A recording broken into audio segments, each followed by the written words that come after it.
A fixation on peanut butter and jelly sandwiches was one of the first signs that 3-year-old Tori Ridgway might be wired differently. A lot of pepper. Opting to eat and play alone, separate from his preschool classmates. Everything would be going on around him, but he would be off to the side. Tori wasn't picking up on social cues like how to have a conversation. When he came home, we would say, "How was your day? How was your day?" And he would say, "How was your day?" A diagnosis of autism threw Tori's parents, Vanessa and Troy, into crisis. And I knew nothing. I didn't feel like I could successfully mother this child. I didn't know how to help him. As his father, what can I do to fix it? Autism was a devastating name or word back then. Parents would be thinking that their child would maybe have to go live in a residential institution. That was almost 20 years ago. The disorder long misunderstood. Look at Rain Man from the 1980s. I like having you for my brother. I'm an excellent driver. For decades, one of the only representations of autism in the mainstream. A lot has changed since then. Dr. Roy Grinker, an anthropology professor at George Washington University, has spent 3 decades studying autism around the world as the medical community searched for its cause, hitting a slew of dead ends. And some of them are absurd. Pasteurized milk, television, iPod batteries. None of those research shows have any ties to autism. But what the current research does show is genetics playing a major role. Hundreds of genes identified so far. And there's some evidence of other factors as well, such as advanced parental age, extreme prematurity, or oxygen deprivation to the baby's brain at birth. Despite progress in understanding the mysteries of autism, one unfounded claim remains pervasive: the role of vaccines. The MMR vaccine has been used successfully since its FDA approval in the 60s, but one study in the 90s suggested a link to autism. The research was deeply flawed and later retracted and dismissed by major medical groups. Vaccines don't cause autism. But the damage was done. Voices like actress Jenny McCarthy, who claimed vaccines triggered her son's autism, amplified the myth. We reached out to McCarthy and did not immediately hear back. She often says she doesn't oppose vaccines, but want parents to do their own research.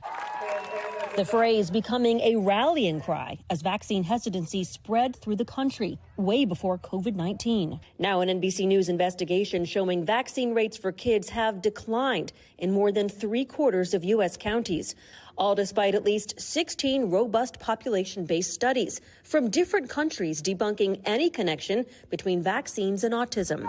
But skeptics remain, as autism diagnoses have risen over time to 1 in every 31 children now. Experts say the increase is due in part to better screening and wider diagnosis of autism spectrum, not a change in biology. We see a lot more cases of autism today because the diagnostic criteria have expanded. Their pediatricians are on the lookout for it. But it hasn't stopped longtime vaccine critic and now Health Secretary Robert F. Kennedy Jr. The epidemic is real. From stoking fears of a wave of autism. Autism is increasing in prevalence at an alarming rate. His own agency, the CDC, contradicting him just the next day, releasing a report highlighting how more kids are diagnosed earlier thanks to, quote, more evaluations and identification. But Kennedy is pushing ahead, announcing autism research efforts that are the subject of plenty of controversy, like a $50 million big data initiative, another study to look at the impact of vaccines, and an expected report looking at pregnant women taking Tylenol as a potential factor.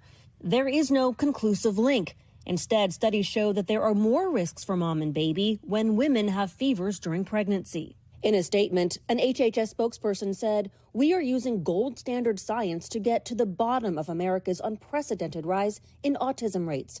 Until we release the final report, any claims about its contents are nothing more than speculation." Unrelenting upward trend. Secretary Kennedy also under fire for his remarks likening autism to a disease. These are kids who will never pay taxes. They'll never hold a job. They'll never play baseball. Many people with autism say they do contribute to society and insist it's part of their identity. Hey, I'm so glad to meet you, Tori. Likewise. Like Tori Ridgway, now 22 years old, in college, studying aerospace engineering in Florida, a long way from his Maryland home. Did you ever think that you would get to this moment? He just shows us every day the resilience that he has. Tori has learned how to adapt his autism to his environment. I think some of the best ways that autism helps me is I tunnel vision on one thing.